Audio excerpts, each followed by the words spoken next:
Welcome back to the Prime Focus Goalkeeping channel. Brandon Miller here, and today we're going to talk a little bit about distribution, but not distribution, kicking the ball off the ground or kicking the ball out of your hands. We're going to talk about throwing.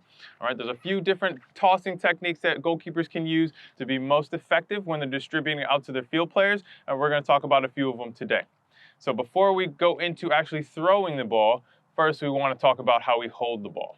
So the first one we're going to work on is talking about our overhand throw. So coming here, going over and tossing to your defender, your outside mid, whoever it may be. All right, so working on the initial parts of that, we want to first talk about how we hold the ball.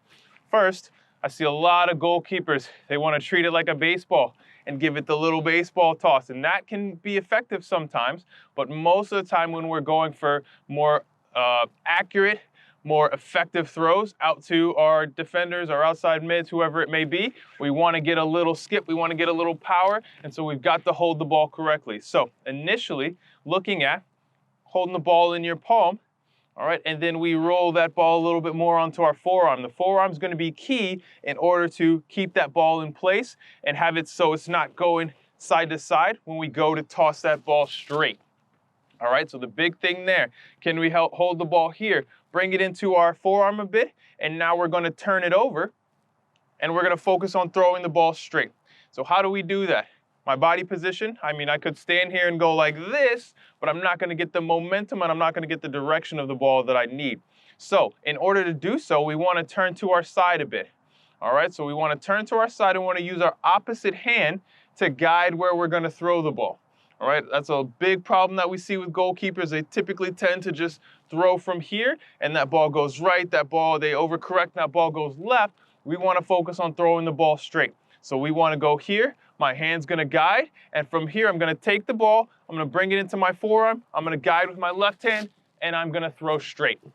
Now, focusing on how do I get a little power and momentum into it? Like I said, we're not just going to stand here, we're going to step in, guide, and throw. Now, thinking about the different levels that we want to throw from. Do I want to get that ball a little bit lower?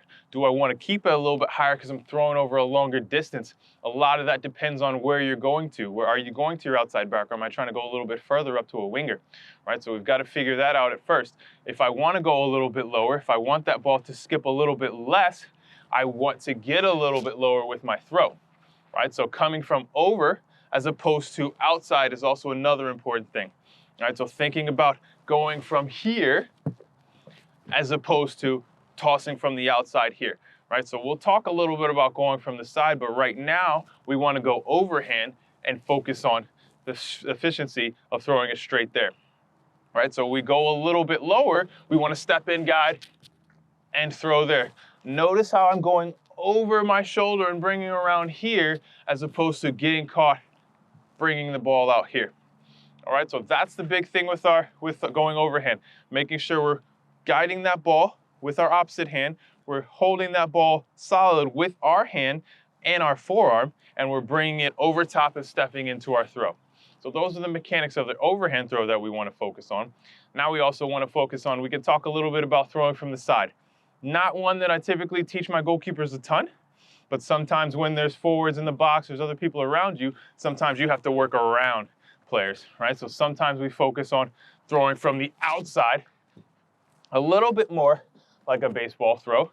The grip still stays the same, right? We use our forearm, we use our hand to cock that ball in there, and we're throwing from the side, still stepping in, right? And we can still use our arm to guide where we're going. We're here, and we're coming from the side.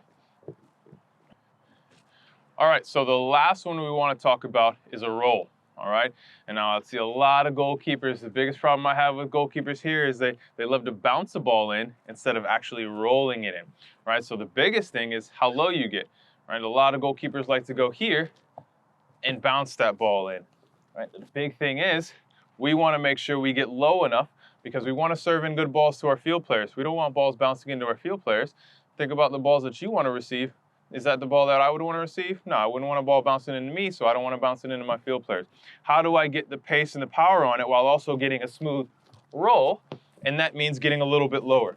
So thinking about, instead of, a lot of goalkeepers like to drop the ball from here, right? How do we get lower to where I'm here and I get low and I can roll it along the ground. A lot of goalkeepers, I like to tell them, maybe we think about bowling, right? What is it? Have you ever been bowling before? Have you ever rolled the ball low? Have you ever tried to drop a ball in when bowling, right? That's not the most accurate way to do it. How do we get low enough to be nice and smooth along the ground, right? So that's the biggest thing for me when thinking about a roll, is how do I get low enough so that I can get a good ball, I can get the pace and the power, but also take a lot of the bounce out of it. Because we have to think about the balls that our field players are going to get when they're receiving these. Okay, so now we're going to work out towards the field. We're going to start rolling a few balls out to our field players. So we're going to start out with a simple roll, all right? Focusing on keeping the ball on the ground, not too much bounce, but how do we get a good amount of power? We're aiming out towards our center back who's standing on the corner of the 18. So that's roughly about 18, 20 yards away, all right? So thinking about how we step in, we get low, and we roll out, right? We wanna make sure that the ball is rolling and not bouncing because there may be pressure coming on, and if our center back takes a poor touch, that can be trouble for them. Right, but we also want to make sure that we get the ball out with enough pace, because if it's too slow, again, pressure may be coming on, the ball may be cut out, we may put our center back under pressure when we don't mean to, right? So thinking about how do we step in, get low, and roll that ball in there. Now there's going to be a little bit of bounce, right? There's going to be a little bit of bounce. It's a natural hard surface, right? And it's tough to deal with sometimes, right? But you've got to focus on, instead of simply just bouncing that ball in there. Now our field player Connor has a great touch, so he can deal with that, right? But not all center backs are going to be able to deal with a difficult ball. So how do we make sure that we get low enough and we get enough power, step in with our opposite foot and roll that ball pretty well, but pretty low and clean along the ground? Now, if we get Connor to back up a little bit, right, instead of him being at the 18, now he's a bit closer to the end or the sideline.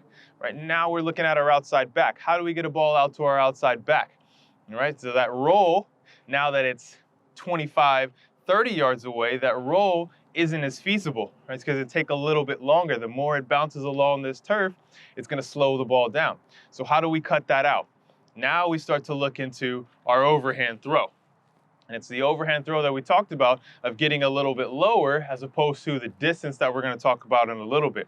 Now we just want to see, can we skip that ball into Connor and have it land on his foot right when the ball gets there, instead of the ball bouncing up at his knee or at his chest.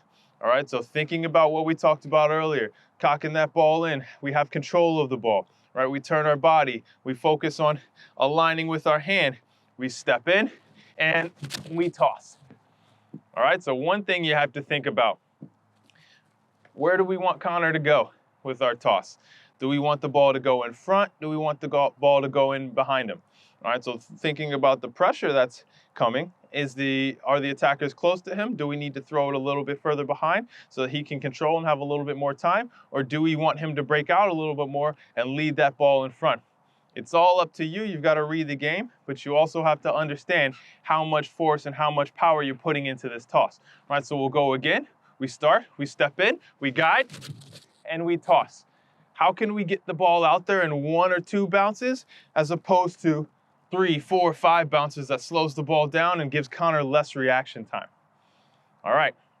Now we want to go a little bit higher. So we want Connor to push up a little bit higher. Now we're looking at a winger. Now we're looking at someone who's a little bit further up the field. And now we're talking about a toss that we have the ball in the air a lot longer, as opposed to when he's a little bit lower and we want to skip that ball in. Now, can we focus on getting that ball to Connor in the air, right? So thinking about how do we get this ball to him in the air so that he can take the touch out of the air and move forward. It's the same type of thing, right? So we're stepping in, we're guiding, and we're tossing, but now I'm not getting as low with my toss. All right, so we take the ball, we cock it in, we step in, and we line that ball out there, right? So that ball's bounced into him on his chest. How can we get it out there and get it onto his feet a little bit more so he can take that touch out of the air? All right, so what we have to do, how do we adjust for that? Is it tossing the ball a little bit higher? Is it tossing the ball a little bit straighter? Is it taking a little bit more ground because we don't have the strength to get out that far? You've got to analyze those things, because the easier this ball is out to our field player, the easier it's going to be for us to break out and we won't be under pressure. All right, so same thing. We're a little bit higher. Our arm trajectory is a little bit higher because we're trying to go in the air to them as opposed to on the ground. All right, so we start here, we step in, and we toss, right? The accuracy of it is important. We want to make sure that we're not throwing the ball 2-3 yards out in front of them if there's too much pressure, right? As the distance goes further away, it becomes more and more important to be precise with these tosses because it takes longer for the ball to get there, which means there's more time for the defenders to come on and pressure. So we'll go one more ball. We want to step in, and we want to toss out to Connor. Connor's able to take that ball down, and we're out. Right, so those are the different types of tosses, the main types of tosses that we're going to look at when working with a goalkeeper. How do we roll the ball out to our center back in a way that they can take a touch, pick their head up, and play up the field? How do we get a ball, line a ball out low to our outside back so it skips into their foot and they're able to take that touch forward and play? How do we get that ball out to a winger if we want to break quick and they've slid out towards the sideline and we want to find them in the air, right? It's all about the momentum. Right, we can't just do it from standing still a lot of times. We can't just go from here and toss. It's really tough to just stand here with 2 feet even and just roll the ball out. Right, so thinking about the momentum stepping in, thinking about the momentum of stepping in here. Right, and the last portion of it, are we tossing the ball in front? Are we tossing the ball behind? Are we tossing the ball right to them? Right, reading the game, reading the pressure, and understanding where to toss the ball is the most important thing. Right, so focusing on the technique and then reading the game. Those are the biggest factors. So that's all we've got for today. Be sure to stay tuned for our next episode. We've got more great tutorials coming for you soon. It's Prime Focus Goalkeeping. Stay focused.